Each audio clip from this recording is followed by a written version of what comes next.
It's time, Cougar Nation. Cougar Tracks.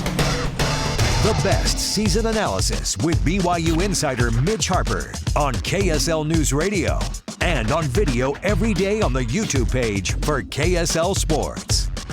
Welcome into Cougar Tracks here on the KSL Sports YouTube and KSL NewsRadio, your legacy home of the Cougars. I am your BYU insider, Mitch Harper. It's Wednesday, December 17th on the program. 10 days away until BYU football takes on the Georgia Tech Yellow Jackets in the Pop-Tarts Bowl. It's been fun to see the media day content from Kalani Sitake and Brent Key this week, but we got to start things off with BYU's opponents in 2026, and that's our top story of the day. The top story of the day. The biggest story in the world of BYU sports right here on Cougar Tracks. BYU football needs a game in 2026. The Cougars' non-conference schedule has experienced a change. The California Golden Bears, who were scheduled to play in Provo September 12th, 2026, to give BYU the required Power 4 out-of-conference game and give BYU a seventh home game, that game is no longer on the books. It was officially canceled by Cal Berkeley to BYU. We reported that on KSLSports.com. We got the correspondence between Cal and BYU on the cancellation. Here was the official documentation from Cal notifying BYU of the cancellation. The cancellation occurred October 13th, and they notified BYU. As you are aware, the ACC recently determined that its member institution football programs would be required to play 9 conference games starting with the 2026-27 academic year. Due to this change in the number of non-conference games allowed, we are canceling our games with BYU, originally scheduled for September 12th, 2026 in Provo, and September 11th, 27 in Berkeley, California. And then they go on to say that there will be no liquidated damages required, no payout, because it was a change created by the ACC that led to this change. Cal has 3 non-conference games already with this change. They've got UCLA, which is a former Pac-12 rival, and in the UC system, education system, at UNLV, and then Wagner in the FCS ranks. BYU has 6 home games, so that's okay. They've just got 2 non-conference games, and when you look around the schedules for 2026, there are not many openings unless you get some multi-game changes to get a Power 4 team to Provo. It's just tricky because it's hard enough to get Power 4 opponents to Provo already, and to do it on what would be considered short notice, it's very challenging.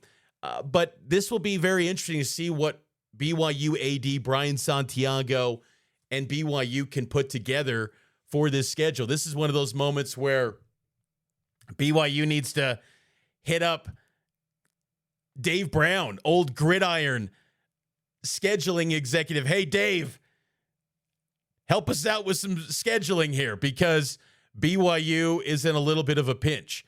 Honestly, to me, I would look at this situation and maybe take a chance, potentially, on some one game on the road against a big dog. And I don't know how you get it done because, again, most of these schedules are pretty much locked up. Now, you look at the group of 6, and there's a lot of openings, particularly in the Pac-12. Also, the American, they have some openings as well. Maybe the Big 12 can give an exception to BYU and say, hey, you got put on, short notice. This is what's got to be the case. Baylor also had its game against an ACC team postponed with SMU, but Baylor already has 3 non-conference games scheduled, one of which includes a game against Auburn scheduled for Atlanta at Mercedes-Benz Stadium. Because I thought maybe there could be a situation where you play a non-conference conference game, BYU and Baylor, play it in Provo, and away you go. But Baylor has no need for that with the change with SMU postponing its game due to the ACC 9-game schedule. And all of this is happening because The ACC is moving from 8 games to 9 games. And what's interesting, too, in 2026, the ACC will have 12 of its 17 members playing 9 conference games. The other 5 will play 8 conference games with 2 games against power conference opponents. Help it make sense. I don't understand that at all. And it's unfortunate that Cal couldn't fall under the umbrella of the 8 conference games with 2 non-conference power opponents. Most of these leagues now are requiring 10 power conference games. The only league that hasn't come out and publicly said they're requiring their teams to play 10 power conference opponents in a season is the Big Ten. The SEC, the ACC, the Big 12. Really, the Big 12's been doing this forever. The Big 12's had 9 conference games since 2011. So everyone's kind of got up to speed with the Big 12 now. But it's just a tricky spot for BYU because it would have been nice to have 7 home games. And maybe you can still make that happen because 2026 and 2027 creates an opportunity to, set up a home and home because you've already got 6 home games for both of those seasons. Still, it's just kind of short notice when you're starting to market your schedule going forward. Like the SEC just rolled out its entire 2026 schedule. The ACC plans to roll out its formal dates at the end of January. The Big 12 rolls out its schedule, usually that same time as well, end of January, early February, give or take. So you're getting to the point where you want to have this all lined up. And, BYU, when I reached out for comment with them, had no comment at this time, but I'm sure they'll have something here in the near future. I think there's some options at the group of 6 that would be really interesting to me. I mean, honestly, I kind of look at Boise State. The Pac-12 teams need 5 non-conference games because they've only got 7 conference games. They've got 8 members in their conference. Boise State, maybe you say, hey, Boise, let's do this thing again. Maybe a home and home, potentially. We'll see.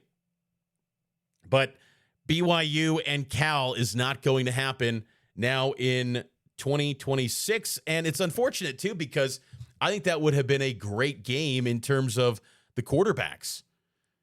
You would have had Bear Bachmeier, a sophomore, and then Jaren Kiave Sangupolotele, who was named Freshman All-American by On3. Bear Bachmeier was named Freshman All-American by 24/7 Sports. It would have been a great quarterback matchup. It would have been a fun series.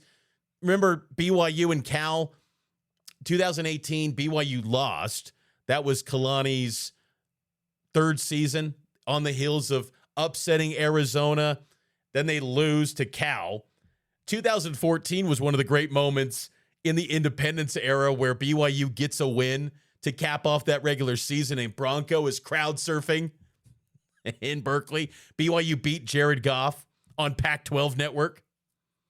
Not much history between BYU and Cal. The first games took place back in 1999 when Tom Homo was coaching the Cal Golden Bears. And see, this series came together, BYU and Cal, for 26 and 27 as a byproduct of the Big 12 expanding to 16 teams. Because remember, BYU had a lot of non-conference dates with Utah and Arizona in future years. They then folded into the Big 12, created a lot of openings, and then BYU rolled out its future opponents' dates and layout of opponents last fall in September of 2024. In this game, this series was one of the ones that was announced as a byproduct of those changes. And if you go even further back, BYU, as my producer on Cougar Sports Saturday, Nate Slack, pointed out, BYU had a series with Miami for 2026 that was set to begin, and then there was going to be a return visit to Provo, but that got canceled in favor of playing Utah. Utah then folds into the Big 12, then Cal comes into the mix, and now they're looking for another situation. And honestly, had you kept the Miami series, it might have been the same fate because Miami has 9 conference games in the ACC, 3 non-con, and you know for sure they weren't going to cancel that game against Notre Dame. So you might have experienced the same fate had you kept Miami on the books for this 2026 season. The conference realignment pieces and all the different scheduling, It's crazy stuff. So I'm curious to see what BYU will put together for its 2026 schedule, but because it's important. You can't just dumb it down, because we know that the committee will not just say, well, you know, Cal canceled on you and Utah folded into the league and all this nuance. It'll just simply be, well, you didn't play anyone if BYU's really good, and they'll say, oh, you only had 9 P4 games. These teams had 10. I can already see it now if BYU's in the same spot next December with the playoff. But that's the latest with scheduling, and you can go see the full story up on KSLSports.com. Taking a break, we'll get to BYU basketball around the corner right here on Cougar Tracks.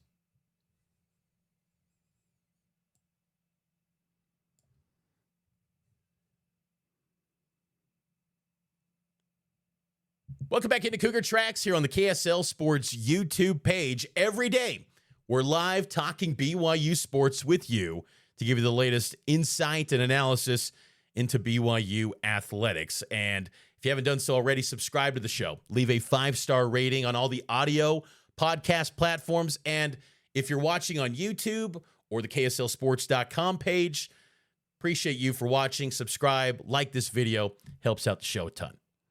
So some football tidbits that I wanted to get to here on the show. Some interesting names expected to enter the transfer portal when the portal for football officially opens in January. One of those guys being Texas linebacker Leona Lafau, who's someone from Kahuku High School. Raider DeMooney has been posting on X about him. Leona posted on Instagram a graphic saying he was forever grateful for his time at the University of Texas and said that he plans to enter the transfer portal for his final year of eligibility. And a lot of BYU players chiming into the comments on Instagram for Leona's announcement that he plans to enter the transfer portal. I think he would be a nice addition, and it makes a lot of sense. There's some connection there with Tausili Akana, with Raider DeMooney. When I spoke with Tausili Akana a couple weeks back, last month here on the show, you can go back to that interview, and I talked with Tausili about his connections at BYU, and he was really close with Raider DeMooney. The family connections at BYU mean a lot to him. And, of course, Tausili's got connections to Hawaii and then finished his high school career at Sky Ridge High School. So that's a guy that you look at and say makes so much sense to add to the culture at BYU. I do think it's interesting with BYU's reported enhanced resources as part of the long-term extension for Kalani Sitake. They can be a bigger player in some of these big names in the portal. They can get into the mix for those guys. But still, to their core, BYU, when they go portal hunting, they want to go to guys that they have familiarity with, a previous relationship with, because the good thing about BYU under Kalani Sitake, and this is being honest here, I haven't met really any player that has a broken relationship with BYU coaches and staff by not picking the Cougars. Or even when they leave and enter the portal and exit BYU, there's always kind of like a respect for Kalani. Like, yes, they wish it could have worked out better at BYU, but they appreciate Kalani. And that's always noteworthy because when it comes to recruiting, it can be easy for these coaches to just go, done with you. We invested all this into you, this time, and then you don't pick us, we're done with you. BYU always kind of plays a little bit of the long game. Now, Kalani's talked about how he doesn't want to play that long game. He wants to get these guys out of the gates in high school and get them right away. But there's always that good relationship there with BYU, from what it seems like. And I think it's shown itself. Isaiah Jadas, Andrew Gentry's. There's so many guys at BYU in recent transfer portal cycles that maybe turned down BYU initially, and then the second go-around or even the third go-around, BYU comes around and gets those guys that time. Gary Bohannon was another. BYU kind of kicked the tires on Bohannon back in 2022 or 2023, I believe. I'd have to go back and revisit those years. Yes, it was 2022, and then they got him in 2024. So it's about maintaining relationships, and Kalani Sitake's done a really good job of that. Another guy that's a name to watch in the portal. It was reported on Wednesday by Matt Zenitz of CBS Sports that Walker Lyons is expected to enter the transfer portal. And I was looking at Walker. He's got 2 years of eligibility remaining. And, of course, he's the USC tight end, former four-star recruit, who BYU was heavily in the mix for. He took an official visit to BYU in the summer. Remember, he had that picture with a stuffed cougar in the mountains. He was posing with the stuffed cougar. You're thinking, how are they not going to get this guy? He's posing with a live animal. Stuffed, but you get my point. Walker Lyons expected to enter the portal, that according to Matt Zenitz of CBS Sports. He's got 2 years of eligibility remaining. Imagine if he came to BYU, I think he'd be a favorite to start in 2026. And then 2027, who returns home from his mission? Younger brother, Ryder Lyons. Makes a lot of sense to me. And look, I need to see BYU with the TikTok fame. Riley Arnold, Walker Lyons, sign me up. Dancing with the Stars, let's go. But he'll be a name to monitor because of those ties and also because of the need. BYU loses Carson Ryan after this year. They have a pressing need at tight end. You've got some young guys in the pipeline, but none of them are guys that you point to and just hand the baton off to and say they have arrived and they are going to be the guys that carry the tight end position in 2026. You've got Kean Need, who's coming back, but he's primarily a blocker. You need a receiving tight end, and don't get caught up into stats because Carson Ryan, his stats were very minuscule before arriving at BYU. I think he's been pretty good this year.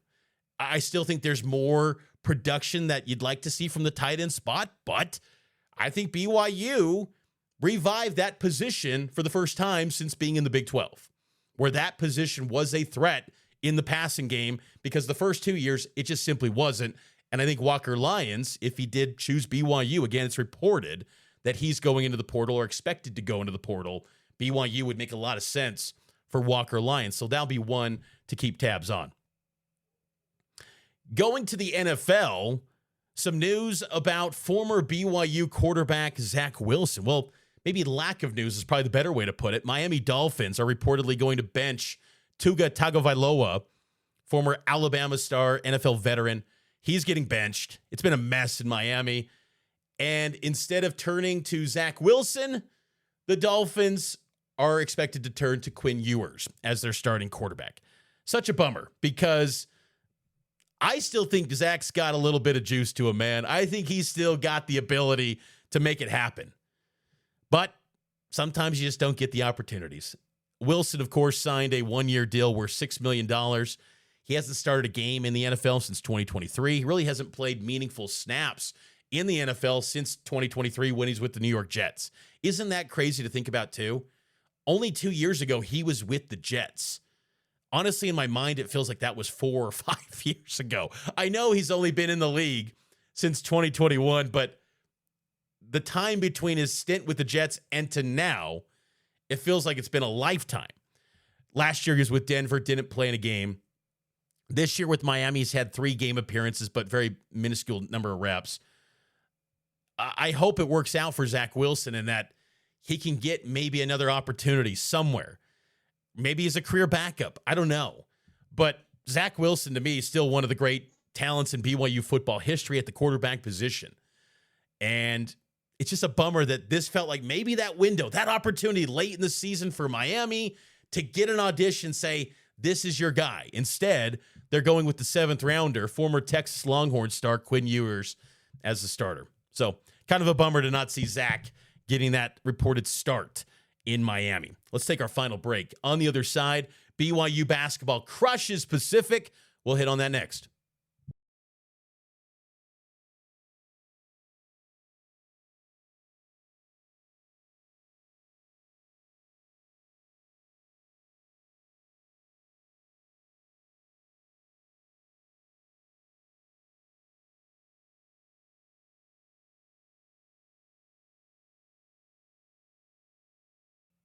Cougar Tracks rolls on here on KSL News Radio and the KSL Sports YouTube page. Mitch Harper here with you.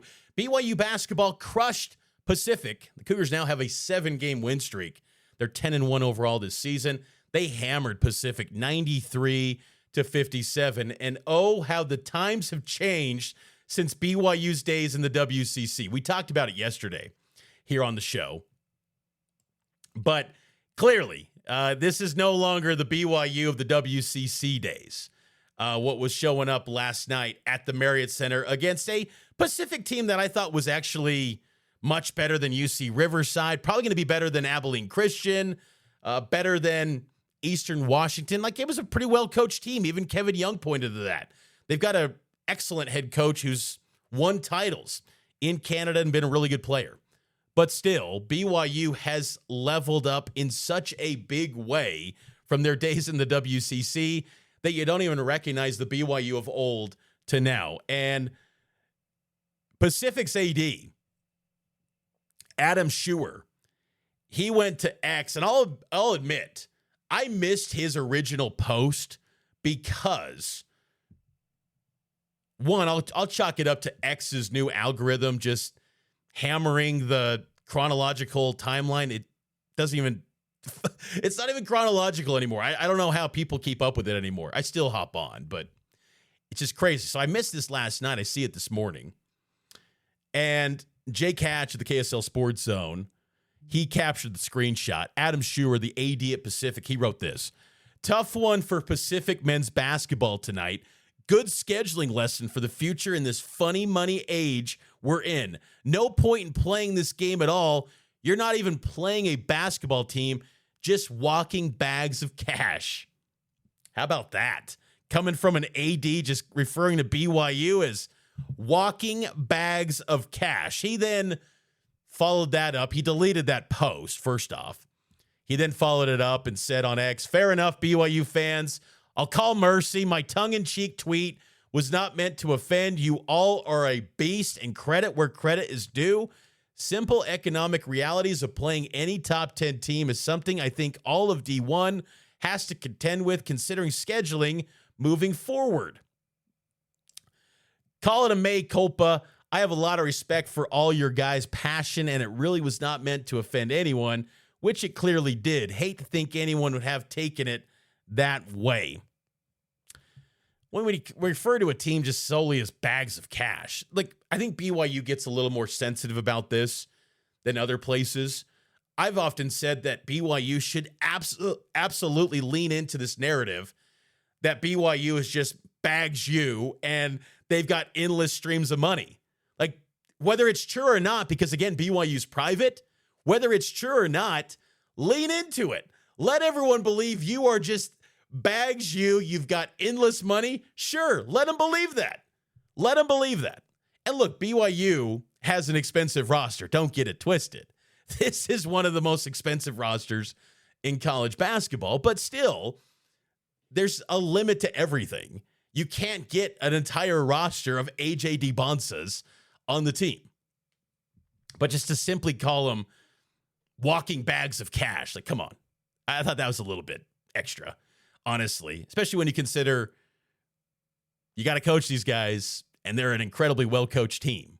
We've seen many teams in college basketball get high-profile stars at unconventional programs. And I say, like a Ben Simmons at LSU, Ace Bailey last year at Rutgers, Dylan Harper at Rutgers.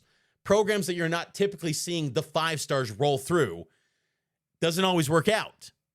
BYU, they got a really good coaching staff, and they're getting a lot out of these guys, and they're bringing this group together. And that was one of the big things, aside from the madness on social media from Pacific's AD, Adam Schuer.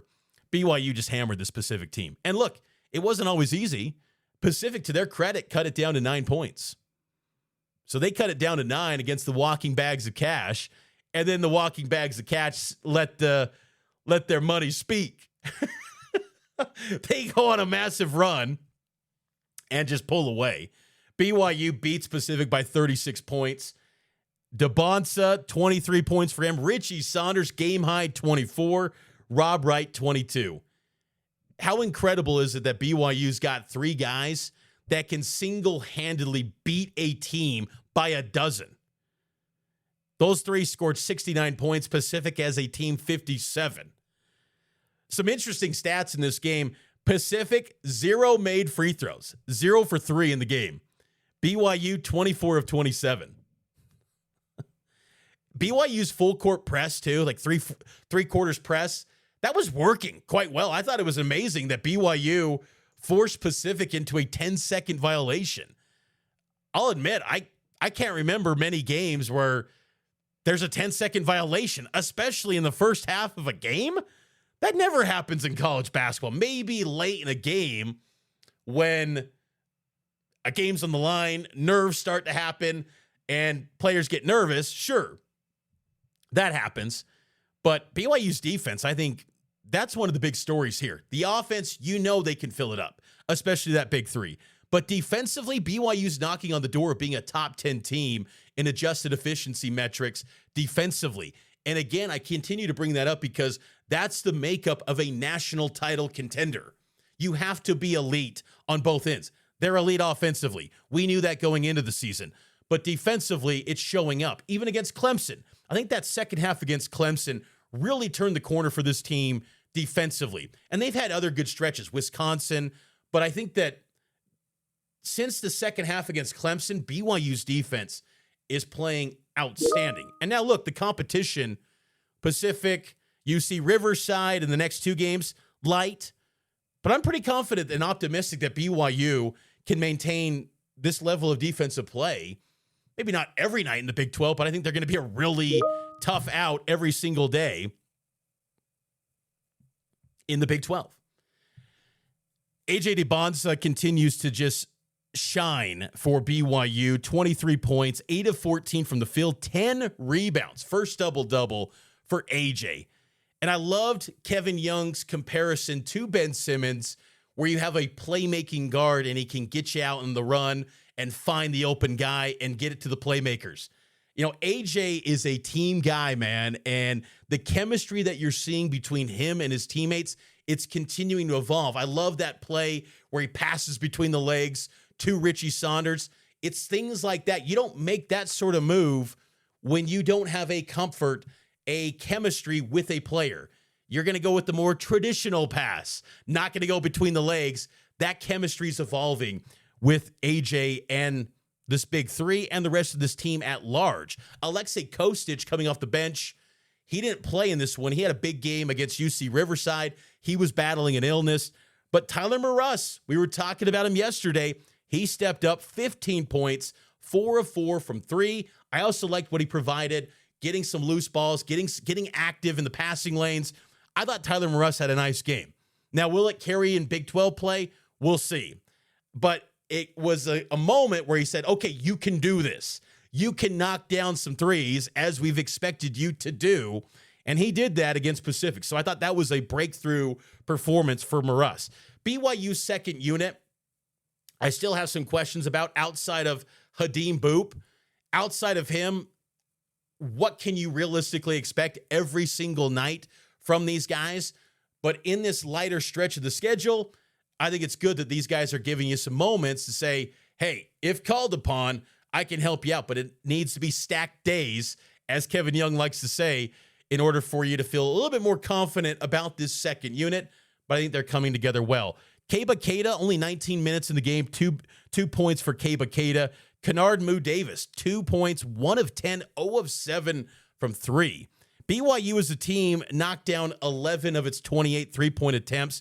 I still think they can improve in shooting the three ball, but by most accounts, though, pretty good night for BYU offensively. Whenever you're putting up more than 50 and a half, yeah, it's a pretty good night scoring the rock for BYU basketball. They're now 10-1. They will return to action on Friday against Abilene Christian, 7:30 tip-off, 6:30 p.m. pregame show right here on KSL. And that's going to do it for this edition of Cougar Tracks. I hope all of you enjoyed it. Make sure to subscribe to the show, and I'll talk to you tomorrow here on Cougar Tracks. It's powered by KSL Sports.